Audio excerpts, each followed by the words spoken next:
प्रत्येक जिल्हा रुग्णालयात ज्येष्ठांसाठी स्वतंत्र वार्ड बनविणारे राज्य देशातील पहिले राज्य कोणते ठरले आहे? प्रत्येक जिल्हा रुग्णालयात ज्येष्ठांसाठी स्वतंत्र वार्ड बनविणारे राज्य देशातील पहिले राज्य राजस्थान ठरले आहे. अदानी समूह कोणत्या राज्यातील खवडा येथे जगातील सर्वात मोठे रिन्युएबल पार्क बनवत आहे? अदानी समूह गुजरात राज्यातील खवडा येथे जगातील सर्वात मोठे रिन्युएबल पार्क बनवत आहे. कोणत्या राज्य सरकारने विद्यार्थिनीसाठी निजुत मोइना योजना सुरू केली? आसाम राज्य सरकारने विद्यार्थिनीसाठी निजुत मोइना योजना सुरू केली.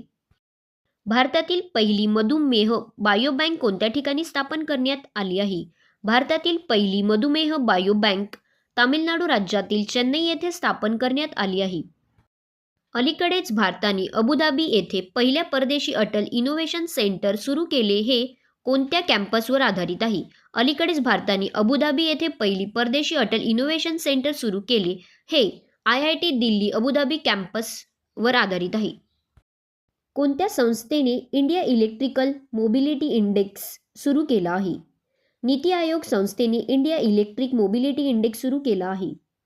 2027 पर्यंत जपानचा संरक्षण खर्च GDPच्या टक्केवारीनुसार किती असेल हे निश्चित केले आहे. 2027 पर्यंत जपानचा संरक्षण खर्च GDPच्या टक्केवारीनुसार 2% असेल असे निश्चित केले आहे.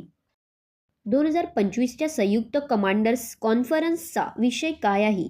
2025च्या संयुक्त कमांडर्स कॉन्फरन्सचा विषय सुधारणेचे वर्ष भविष्यासाठी परिवर्तन आहे. अलीकडेच बातम्यामध्ये दिसणारा हिल्सा मासा कोणत्या देशाचा राष्ट्रीय मासा आहे? अलीकडेच बातम्यामध्ये दिसणारा हिल्सा मासा बांगलादेशाचा राष्ट्रीय मासा आहे. पूर्ण कार्यात्मक साक्षरता प्राप्त करणारे कोणते राज्य 5वे राज्य किंवा केंद्रशासित प्रदेश बनले आहे? पूर्ण कार्यात्मक साक्षरता प्राप्त करणारे हिमाचल प्रदेश राज्य हे 5वे राज्य किंवा केंद्रशासित प्रदेश बनले आहे.